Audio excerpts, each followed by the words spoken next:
Shalom jemaat Tuhan dan pendengar Bread Life yang setia. Sebuah prinsip, gagasan, konsep ataupun pengetahuan tidak akan memiliki nilai nyata jika tidak diwujudkan melalui tindakan atau penerapan dalam praktek. Karena tanpa penerapan atau implementasi hanya akan menjadi teori belaka yang tidak akan berdampak dan tidak berguna dalam kehidupan manusia. Demikian juga dengan kasih. Kasih hanya dengan perkataan tanpa perbuatan adalah sia-sia, seperti dalam 1 Yohanes 3 ayat 18. Menurut Alkitab, kasih adalah inti karakter Allah yang diwujudkan dalam tindakan memberi diri tanpa pamrih dan mengasihi tanpa syarat. Karena itu, Allah itu adalah kasih. Seperti dalam 1 Yohanes 4 ayat 8. Kasih adalah karunia dari Allah yang memungkinkan umatnya hidup dalam komunitas yang saling peduli, saling memperhatikan, saling menolong, dan saling memberi. Firman Tuhan mengajarkan bahwa kasih adalah perintah utama dan yang terutama untuk menjalani hidup. Perintah pertama dan utama adalah mengasihi Allah dengan segenap hati, jiwa, dan akal budi, seperti dalam Matius 22 ayat 37. Perintah yang kedua, yang setara tidak kalah penting, adalah mengasihi sesama manusia seperti diri sendiri, seperti dalam Matius 22 ayat 39. Alkitab juga mengajarkan kepada kita definisi kasih, agar kita dapat melihat, merasakan, dan melakukannya. Definisi yang langsung menunjuk pada perbuatan yang dapat diterapkan dan bukan sekadar hanya sebuah teori. Di dalam 1 Korintus 13 ayat 4 berkata, kasih itu sabar, kasih itu murah hati, tidak cemburu, tidak memegahkan diri, tidak sombong, dan seterusnya. Hari ini kita akan fokus pada dua hal saja, yaitu kasih itu sabar dan murah hati. Yang pertama, penerapan kasih Allah kepada manusia. Allah adalah Tuhan yang panjang sabar.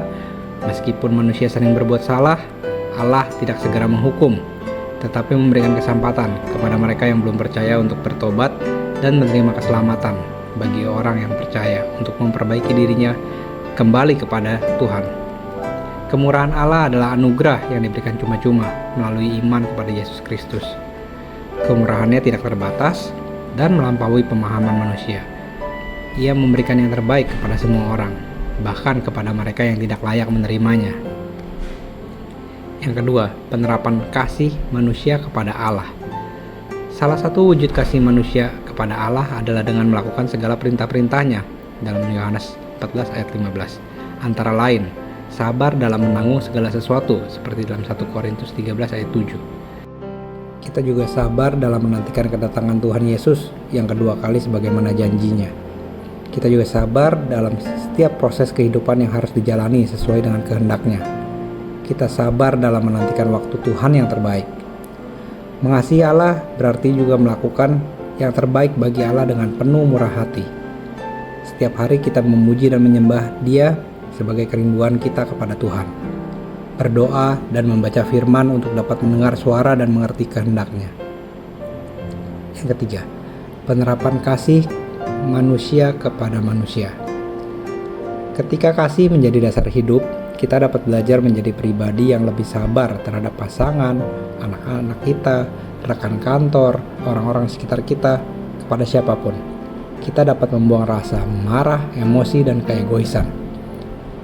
Seperti dalam Kolose 3 ayat 13, sabarlah kamu terhadap yang lain dan ampunilah seorang akan yang lain, adalah bukti kita mengasihi sesama.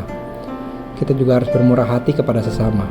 Murah hati sering diartikan sebagai memberi sesuatu yang biasanya materi. Kemurahan hati bukan semata-mata soal uang atau materi.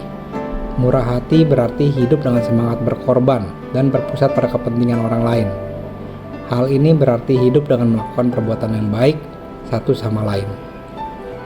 Jemaat Tuhan dan pendengar Bread Life yang setia, kasih tidak berkesudahan, bahkan kasih yang terbesar di antara iman dan pengharapan, seperti dalam 1 Korintus 13 ayat 8 dan 13. Oleh karena itu, kejarlah kasih, seperti dalam 1 Korintus 14 ayat 1. Yang berarti kita harus sungguh-sungguh mengupayakan kasih lebih dari apapun juga, termasuk karunia-karunia rohani.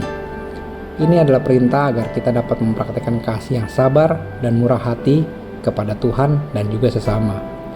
Salam sehat rohani dan sehat jasmani. Tuhan Yesus memberkati. Amin. Merdeka.